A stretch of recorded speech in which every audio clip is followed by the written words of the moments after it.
जय श्री राम।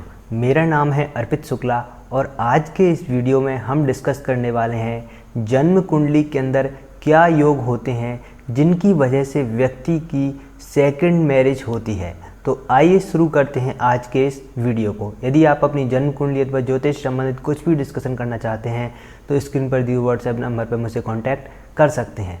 सबसे पहले हम जनरली बात करें, सामान्य रूप से व्यक्ति के दो विवाह कब होते हैं। तो यदि हम सामान्य रूप से समझ जाएंगे तो इसको ज्योतिषीय रूप से भी समझना आसान होगा। तो व्यक्ति के दो विवाह होने के पहला कारण बनता है या तो व्यक्ति की जो जीवन साथी है उसकी किसी कारणवश से डेथ हो जाए, मृत्यु हो जाए, बहुत ही जल्दी आयु में डेथ हो जाए तो व्यक्ति का सेकंड मैरिज हो सकती है। फिर सेकंड रीजन बनता है आपस में जो घरेलू तनाव है, एक दूसरे के बीच में म्यूचुअल अंडरस्टैंडिंग अच्छी नहीं हो पाना और कहीं ना कहीं एक दूसरे के जो मतभेद होते हैं वह इतने ज़्यादा बढ़ जाते हैं कि व्यक्ति सेपरेशन का रास्ता चूज करता है, फिर सेकंड मैरिज की ओर आगे बढ़ जाता है। फिर तीसरा कारण है जो कि बहुत कॉमनली देखा जाता है आजकल के समय में, वह है एक्स्ट्रा मैरिटल अफेयर्स यानी कि विवाहोत्तर संबंध। यह भी एक प्रमुख कारण है व्यक्ति के दूसरे विवाह होने के बारे में। तो आज इन्हीं सभी कारणों को लेकर के हम एस्ट्रोलॉजिकल रूप से समझेंगे कि क्या योग हैं जो व्यक्ति के दूसरे विवाह की ओर व्यक्ति को अग्रसर कर देते हैं। तो इसके लिए आपको थोड़ी सी ज्योतिष की बेसिक नॉलेज होनी चाहिए, जैसे कि ग्रह क्या होते हैं, भाव क्या होते हैं, राशियां क्या होती हैं, बस इतना सा ही काफ़ी है। यदि आप यह नहीं जानते हैं तो भी चिंता की कोई बात नहीं है। एस्ट्रोलॉजी फॉर बिगनर्स नाम से मैंने एक प्लेलिस्ट बना रखी है, उसमें आप जाइए। इन सभी चीज़ों को मैंने बाकी काफ़ी डिटेल्स में समझाया है, तो उस वहाँ से आप समझ जाएंगे राशि भाव ग्रह क्या होते हैं। अब बात करें हम कि जो आज के योगों के बारे में कि किस तरह से हमें जन्म कुंडली में देखना है, तो आपको किसी भी सॉफ्टवेयर में अपनी जन्म कुंडली को ओपन करना है, फिर वहाँ से नवांश कुंडली पर आ जाना है, D9 चार्ट, जो कि विवाह को लेकर के, मैरिज को लेकर के अत्यंत ही महत्वपूर्ण चार्ट माना जाता है। यानी कि आपके विवाह से रिलेटेड जितने भी प्रश्न हैं उसका उत्तर नवांश कुंडली के द्वारा कोई भी विद्वान दे सकता है। जिसको भी वैदिक ज्योतिष की समझ है, पराशरी ज्योतिष की समझ है, वह नवांश कुंडली के द्वारा मैरिज से रिलेटेड हर एक प्रश्न का उत्तर बड़ी ही आसानी से दे सकता है। तो आज इसी कुंडली में मैं आपको कुछ योग बताने वाला हूं जो यदि किसी भी कुंडली में फलित होते हैं, जितने ज़्यादा जो नंबर्स ऑफ योग बनते जाएंगे उतनी ही ज़्यादा चांसेस हैं व्यक्ति के दो विवाह होने के। तो सबसे पहले आपको लग्न कुंडली को साइड में कर देना है, मुख्य रूप से नवांश कुंडली पर फोकस करना है आपको। तो सबसे पहले नवांश कुंडली है, D9 कुंडली जिसको इंग्लिश में D9 बोलते हैं, उसके लग्न का स्वामी ग्रह वह काफ़ी स्ट्रॉन्ग होना चाहिए, बली अवस्था में होना चाहिए। बली से अर्थ यह है कि या तो वह मित्र राशि में हो, स्व राशि का हो, उच्च राशि में हो, वक्री हो, शुभ भावों में हो और उस पर शुभ ग्रहों का प्रभाव हो, यानी कि मित्र ग्रहों की दृष्टि हो, त्रिकोणों के स्वामियों के साथ में युति हो, उनकी दृष्टि हो, तो यहाँ पर जो लग्न का स्वामी है वह बली हो जाएगा।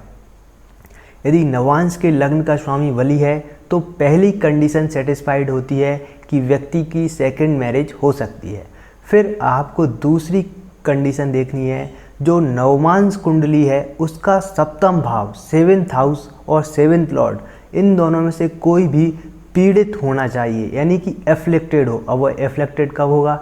जब 7th हाउस का स्वामी शत्रु राशि में हो, नीच राशि में हो, खराब ग्रहों के साथ में युति कर रहा हो, 7वें भाव पर शनि मंगल राहु केतु जैसे क्रूर ग्रहों का प्रभाव हो, 7th हाउस का स्वामी जो भी लॉर्ड बनता है वह किसी खराब भावों में हो, 6वें 8वें 12वें भाव में हो, तो यहाँ पर दूसरी कंडीशन है वो भी सेटिस्फाइड हो जाती है।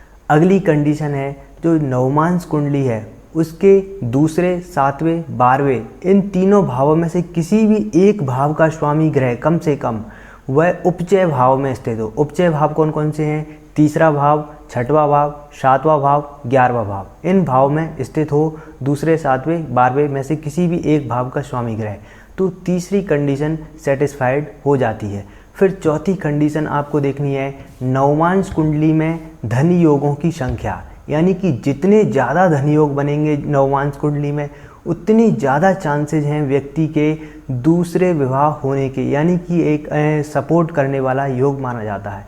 फिर आपको देखना है नवमांश कुंडली में लग्न कुंडली जो आपकी प्रमुख जन्म कुंडली थी उसके 7वें भाव के स्वामी ग्रह की स्थिति नवमांश में कैसी है।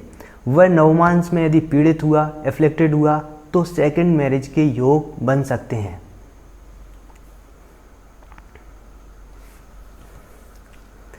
तो यह तो प्रमुख योग थे। अब मैं आपको कुछ उदाहरण कुंडलियों के माध्यम से भी समझाने की प्रयास करूंगा, जो कि आपको जो योग बताए हैं वह किस प्रकार से फलीभूत होते हैं। तो आपको स्क्रीन पर कुंडली दिखाई दे रही है, वह सैफ अली खान जी की जन्म कुंडली है। आप सभी जानते हैं इनके एक से ज़्यादा बार विवाह हुआ है और यह कुंडली इनकी नवमांश कुंडली है। मैंने डायरेक्ट ही इनकी नवमांश कुंडली को स्क्रीन पर लगा दिया है। अब जो मैंने सूत्र बताए थे उनको हम फलित करने का प्रयास करते हैं कि वह कितनी कंडीशंस इस कुंडली में अप्लाई हो रही हैं। तो सबसे पहले हम देखें लग्न की स्थिति। तो लग्न का स्वामी ग्रह बुध यहाँ पर 6वें भाव में है। अब आप कहेंगे कि लग्न का स्वामी ग्रह तो यहाँ पीड़ित कमज़ोर हो गया, लेकिन हम इसको पूरी तरीके से कमज़ोर नहीं कहेंगे, क्योंकि यहाँ पर यह 6वें भाव में भले ही गया है, पर एक मित्र ग्रह और त्रिकोण के स्वामी शुक्र जो कि अपने आप में बली अवस्था में है, उसकी दृष्टि जा रही है यहाँ पर बुध पर। तो इस वजह से यहाँ पर लग्नेश को बल प्राप्ति हो रही है। फिर हम देखेंगे जो 7th हाउस है, अगली कंडीशन मैंने आपको बताई थी कि 7th हाउस एफ्लेक्टेड होना चाहिए। तो जो 7th हाउस है उसके जो वहाँ पर राहु शनि, जो मैंने बताया था कि पाप ग्रह, ऐसे क्रूर ग्रहों का प्रभाव होना चाहिए और 7th लॉर्ड भी पीड़ित होना चाहिए, तो वह स्थिति भी यहाँ पर सेटिस्फाइड होती हुई दिखाई दे रही है। फिर मैंने आपको अगली कंडीशन बताई थी कि दूसरे भाव, 7वें भाव, 11वें भाव, इन तीनों भावों में से किसी भी एक भाव का स्वामी ग्रह उपचय भाव में स्थित हो। तो यहाँ पर हम बात करें चंद्रमा की, जो कि दूसरे भाव के स्वामी ग्रह बनते हैं, वो 11वें भाव में स्थित हैं, वह भी एक उपचय भाव माना जाता है। तो इसी प्रकार 7th हाउस की बात करें तो वह भी बृहस्पति बनते हैं, वह 6वें भाव में स्थित हैं, यह भी एक उपचय भाव माना जाता है। तो इस प्रकार से यहाँ पर 3 कंडीशन सेटिस्फाइड हो रही हैं। फिर अगली कंडीशन की बात करें हम धन योगों के बारे में, तो यहाँ पर धन योग, पहला धन योग बन रहा है कि जो धन भाव के स्वामी ग्रह चंद्रमा है वही मेष राशि में स्थित हैं 11वें भाव में, तो यहाँ पर एक धन योग बन गया। फिर अगला धन योग लाभ भाव के स्वामी ग्रह मंगल, वह 9वें भाव में पहुँच गए हैं, तो यहाँ पर फिर से उन्होंने एक और धन योग का निर्माण कर दिया। तो कुल मिलाकर जन्म कुंडली यहाँ पर सपोर्ट कर रही है इनको बार बार रीमैरिज करने के लिए, और यहाँ पर इनके अंदर ये सब जीवन में भी देखने को मिला।